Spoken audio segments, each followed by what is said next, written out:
The fates of 4 have been decided. 2 move on and 2 go home. There can only be 2 more to move forward, and Liquid want to do so with the return, the triumphant return potentially to the majors of Hiko. Of course, they do stand in the way of the Australians, who have had some struggles since returning to European soil, undoubtedly. Perhaps the patch playing an impact on that, but either way, today, there could be no excuses. They have to deliver, and of course, it would be a travesty if they don't, because that would mean no Australians make it to the major. Dan, you're already smiling about something. So I love how you said, there can only be another pause, because you really want to like bust out the Highlander quote, because there can only be one. You know? I know, but there's 2. But no, we're not. This is not Highlander. So we can do that for the next game when there's only 1 more. Liquid looks much improved. On the desk this morning, we had actually this exact roster, and all 3 of you thought they would be the most likely to make the major that weren't there last time. Ultimately, Dignitas has already done that. So when we do come to the predictions, I imagine that should still, as long as you guys aren't lying, mean that Liquid is still the favorite in this. But let's talk a little bit about Renegades, because they've had some dramas this week. Obviously going out almost dead last, a loss to EZ Skins at DreamHack London, and then of course struggling heavily in the group stages here. Sponge looked absolutely demoralized. How can they even hope to get back into this? I'll start with you, YNK. Yeah, well, that's something they absolutely need to change. Like, they need to somehow motivate themselves, although I don't know how you can be demotivated when you're fighting for a place at the major. But okay, because otherwise I will just see Liquid sweeping them. We think Liquid sweeping them. Okay, so 2-0. That's a bold statement as well. Dan, I want to get your thoughts on that. Again, one of the interesting things before I do get that, just to keep in mind in the back of our heads that we can keep as a talking point, is that Renegades actually played on the first map of the group stage on, I think it would have been Thursday for them, so they've only had 1 day in between, with all 4 riflers playing with the M4A4. In the next match, they went back to 3 A1s, and it did make a bit of a difference. Whether, again, we talked about whether that was a mental state or not this morning. But what can they do to continue to improve upon that? Yeah, well, Renegades are a team. I mean, one of the reasons why I always thought they were like a really awesome team is because they're able to overcome some of the meta considerations by being able to fall back on good fundamentals, especially on the T sides. So I actually feel, I mean, we saw that when they played Liquid last time, for example. That was a series of just insane, enormous T sides. And so, you know, they're so good at going in together, getting the trade kills. That was, I mean, they were one of the best in the world at that. I mean, at least when they first were beating like Fnatic and NIP and stuff at Gfinities when they first came over, that's what did it for them. So, I mean, for me, if they can just go back to this, especially with the current climate, they should be able to have like a really, really strong game, because at the moment teams are struggling with those CT sides, but it really depends on the maps, and they have had time to go and figure things out. And I mean, we're talking about the motivation thing, like you're saying. I don't know how they can motivate themselves for, you know, such an important qualifier and stuff. I think for them it's just getting on the same page, and I think they've had the time to do that, and hopefully it's going to pay off for them, because this is obviously incredibly important. So we'll have to see. Yeah, and that's the thing, like I said, they have had a little bit of time now, and of all the teams, it was, I guess, reported, we could call it, but everyone was saying that Renegades was the most in attendance in those practice rooms. They spent the most time there. Mental state, though, has been a bigger issue, in my opinion, and played a large part of the story. We saw, I used the quote, and I said it again this morning, but Sponge looked like he owed a mobster money, and if they didn't win the game, he wouldn't be able to pay the bookie, and that was even after they won. Is that going to play a factor? Do they have to reset that as well? They do, definitely, but seeing them today, actually, they looked refreshed. Seemed like there was a bit of sparkle in their eyes, so I'm hoping that they found some of that, refound actually, some of that magic that they've had before. I mean, it's enough to just look at the last match, Flipside versus Copenhagen Wolves. We pointed out how important, how strong mentally Flipside was to like claw back against a team like Copenhagen Wolves on the T side of Overpass. Like if you're in a bad mental state, there's no way of making that comeback for sure. And for me, it's going to be interesting. You've been right so far, Nato, that each, because there's a role rematches, that each map veto went differently. We had some different maps, so it's going to be interesting for me to see if like Renegades decide to maybe ban Overpass now instead of Dust 2 like they did in their first series. Let's, we're going to bring up the graphic, or the bracket. graphic of the bracket in just a second so we can actually get a better look at it. But as we do so, let's switch gears a little bit into Team Liquid. Obviously, they brought in Hiko to replace Flosic, who was also brought in middle of this year, but this restructures the team heavily. It does, really, and we've been discussing about this Hiko factor all week long, pretty much, and I think besides just the skill set that he's bringing into this team, it's also affecting all the aggressive players on his team. It's giving them a lot of confidence going into battles because they always know there's going to be Hiko down there, and he's going to be able to pull off those rounds. Sometimes they're not going in their favor. So I'm sure, like from having discussed with Hiko, they made a couple of changes, and Hiko made sure that he's going to be the last guy going in. I think it's been a smart move, obviously, because he's always going to be such a dangerous player in that one-on-X situation. And plays to the strengths of Nitro as well. Yeah, we've seen him switching up the roles. You know, that's actually been a thing with the Liquid team. A lot of the roles had to change, but for the better, actually. Of course, you know, still for me personally, I'm still, you know, I have the question mark with Adren. You know, being the AWPer and the in-game leader is not easy, but I think it's like one of these things. You know, you trade something in, you get something else out. As long as you actually know how the sacrifice works and play within the limitations, you can be fine. And considering the level of skill they have across the team when it comes to riflers, we've seen other teams do really well here. I mean, originally I remember watching a lot of Virtus.pro like way back when, and they were so effective with just playing rifles because they're allowed, you know, such a dynamic playstyle, such an aggressive playstyle. And you know, actually Anders keeps bringing up the point about being proactive and instead of being passive when it comes to the CT sides, and having more riflers actually allows you to do that. As long as you can be tight on the trades and tight on the coordination. And we saw that from the T sides of Liquid. So I feel like actually, in reality, this if they really feel out their style and like how the limitations work, they can really transform this team into something very special.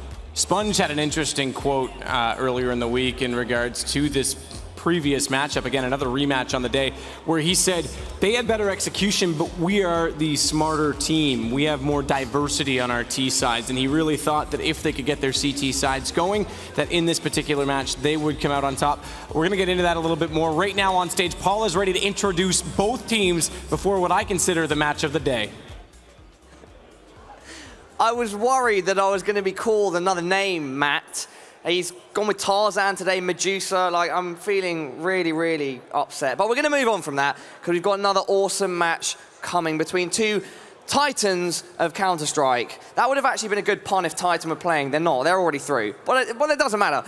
So we just saw Flipside versus the guys from Copenhagen Wolves. Flipside went through. If you didn't see it, Copenhagen Wolves, unfortunately for them, bowing out of the tournament. But anyway, let's get into this match. You know, have we got any Aussies in the crowd, or any fans of the Australians? They're a pretty popular team, as far as I know. But on the other side, we have a pretty popular team as well. They have a guy on it called Hiko. Anyone who know who that is? All right. Who's ready for it? Please welcome to the stage Liquid and Team Renegades.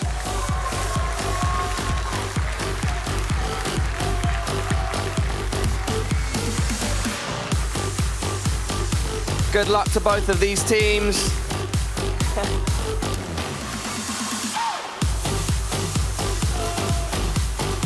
So we are going to introduce the players as per usual. And starting off, look, he's loving it. It's Liquid Nitro, everybody. Look at him.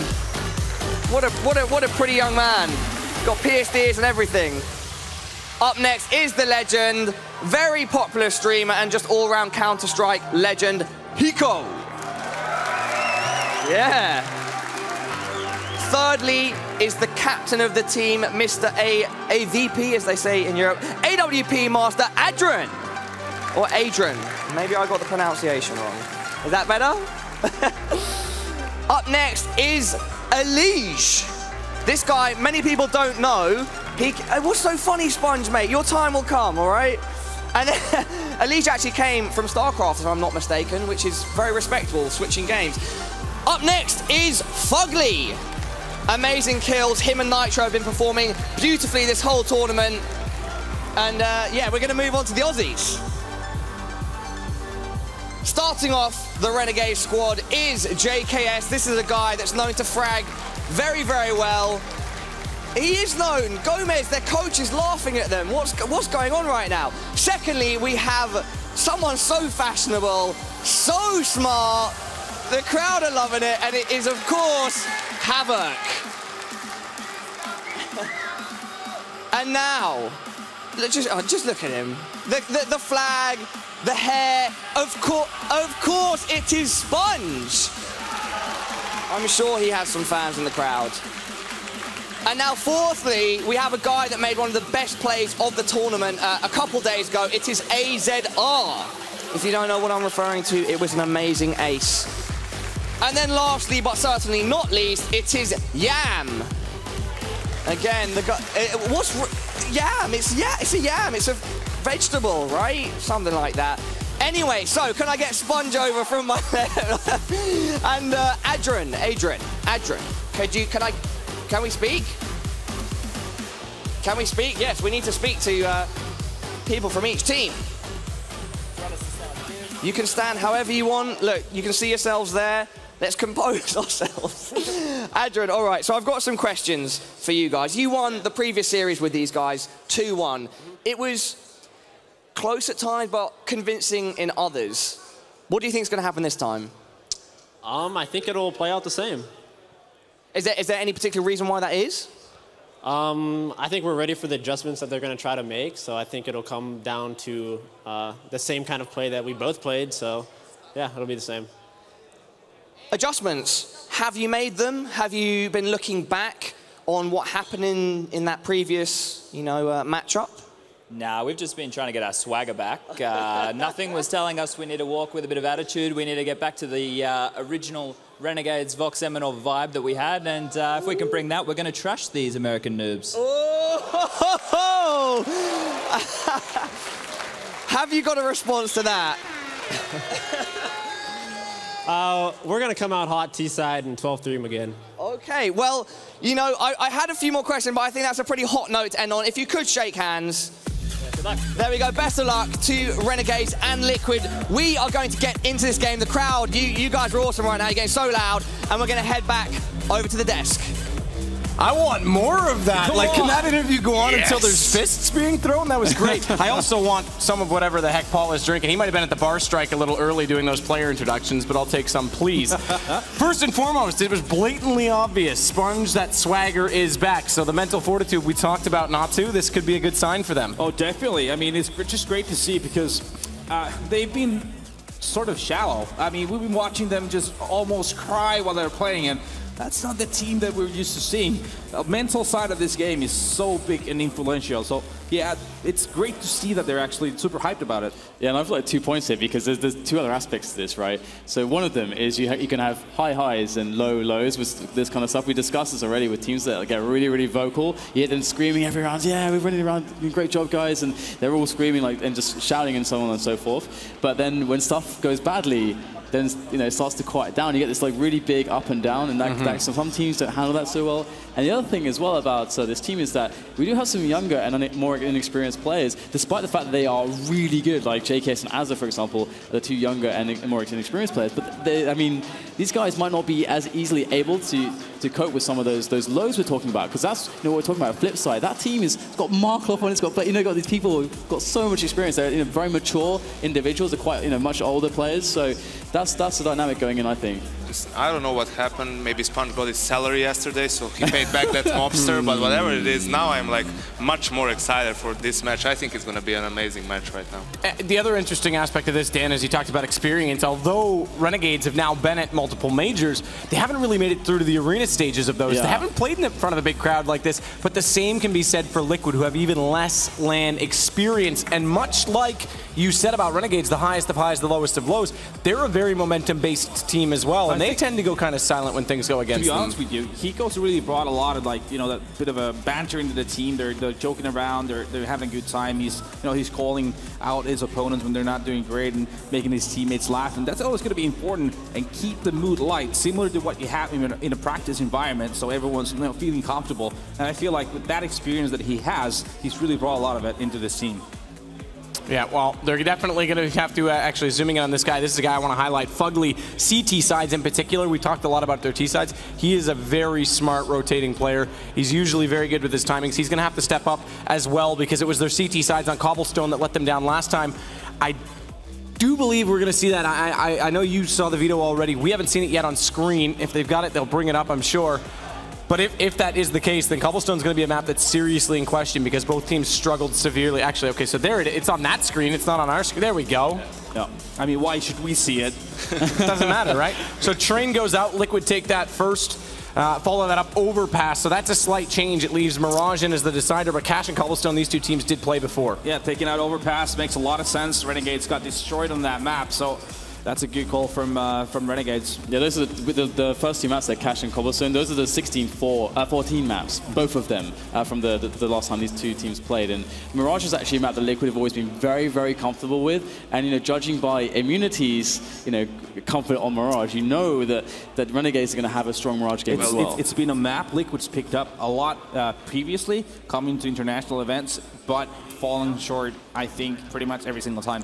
Let's not forget that Renegades beat Titan on Mirage at the Major 16-9, so it's definitely a good map for them. I think that this is a much better map pool for Renegades this time around. And you made up a point about Liquid falling short on it at the last. Actually, it wasn't the last, it was two. It was kind of ITSA qualifiers. Liquid did actually play flip side for a spot and ultimately lost on their CT side of Mirage, yet they still really like the map, and in talking to Adren, it's one of their most confident maps, so we'll see if that plays into it. I think this map pool, you say it favors Renegades. I think it's fairly even between the two teams. You might, based on just, I guess, the history within Europe and in big level games, favor Renegades on that fact alone, but in terms of statistics, I think it's fairly even. I mostly meant compared to the last match. I think, as you're 100% spot on. I think this map pool is very even. I don't think that we're going to see another stomp on Cash this time around. I think it's going to be a much closer series on all of the maps. I can see it being a 90-round game here, seriously, and it's just going to be a pure coin flip of who's going to win. The thing with Cash is, as well, is in the games that we did see them play, it was a lot of T-sided halves. Yeah. Cash is, in my opinion, Liquid. I think they're one of the best CT teams, if not the best CT team in North America on it. Nitro, Fugly on that map on the CT side are absolutely incredible. But the knife is live. I want a player to watch from each of you, as well as predictions. We'll start in the end with Natsu. Oh my, oh my. I would like to point out Nitro. He's been a talking point a lot this week, but just, yeah, his entry abilities are top-notch. He's going to be an important part of Liquid making some good plays. Making a prediction, though, that's going to be so hard. It's going to be a 2-1. Like I said, I think it's going to be a 90-round series. It's going to go down to the wire on each map from my perspective. But I'm just going to say I think it's going to be a Liquid, though. For me, it's I think 2-1 Liquid. It's definitely going to be a close series. I feel like they're going to edge out, though, over the 3 maps. Player-wise, I only get one choice. Is that it? Is that it? Oh my God! Okay. Sorry, Dan. You all week have been like multiple. Okay, so there's like a lot of players you can choose here, which are really easy choices. I'm going to go for one of the lesser known players. He's a lesser experienced player from Renegades at JKS, but we've seen amazing mechanics from him, so I'm really looking to him for a great performance here. And interestingly, one of the other aspects we haven't talked about is the op battle between Yam and Adren being in-game leading as well, but obviously we're running out of time, so on to you. Yeah, I'm gonna say 2-1 for Renegades this time around, since Immunity didn't like, you know, make it happen. I think we definitely need a team from down under at the Major, you know, and I'm gonna say a player to watch is gonna be Sponge. As much as in-game, you know, as much as he's important in-game, it's gonna be about him motivating the team, you know, and being the driving force for the team. And I think if he can manage to do that, Renegades have a real good chance of winning this match. Well, Renegades have been struggling lately. Can they respond? And Liquid, known to go a little bit quiet on LAN, have survived at least the group stages, but will the pressures and nerves of playing in front of the Swedish audience, the best fans in Counter-Strike in the world, get to them? We'll find out. And to bring you this game, rumor has it that even if hell froze over, this room would still be on fire. It's Anders and Semler.